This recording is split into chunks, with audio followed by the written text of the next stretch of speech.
we need other people's input in order to get better. So what we do is we ask for feedback. And the problem with asking for feedback is you end up with a bunch of cheerleaders and critics. The cheerleaders you don't fully trust because they see you through rose-colored glasses and they just applaud your best self. The critics are devastating. They attack your worst self. We want our coaches, people who see your hidden potential and help you become a better version of yourself.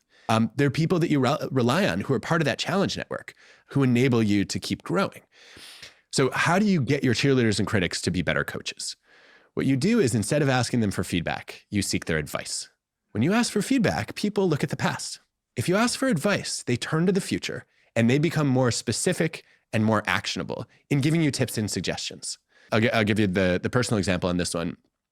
Go back to the military leaders that I taught who told me that they gained nothing from my session, but they hope I learned something. I've got a bunch of critics in that situation. And they're demoralizing me. I want to give up. I'm like, but I had committed to teach a second session for these military leaders. And it was about a week later. I didn't have time to reboot all my content. And so I went to my critics and tried to turn them into coaches. And I asked them for advice on what to do differently in the next session. And one of them said, a big mistake I made was I led with my credentials. And I tried to convince them that I was an expert. Well, I was 25 years old.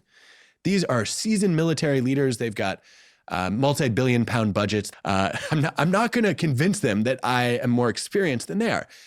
And this one person said, you should try calling out the elephant in the room. Be a little more vulnerable.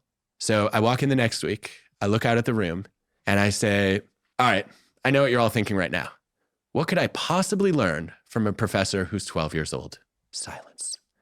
And then one guy, call sign Sandoon, that's ridiculous. You got to be at least 13. They all burst out laughing. It broke the ice.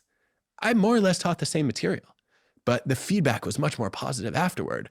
They told me that although I was junior in experience, I dealt with the evidence in an interesting way, and they liked learning from somebody who was almost as young as the millennials they were trying to lead.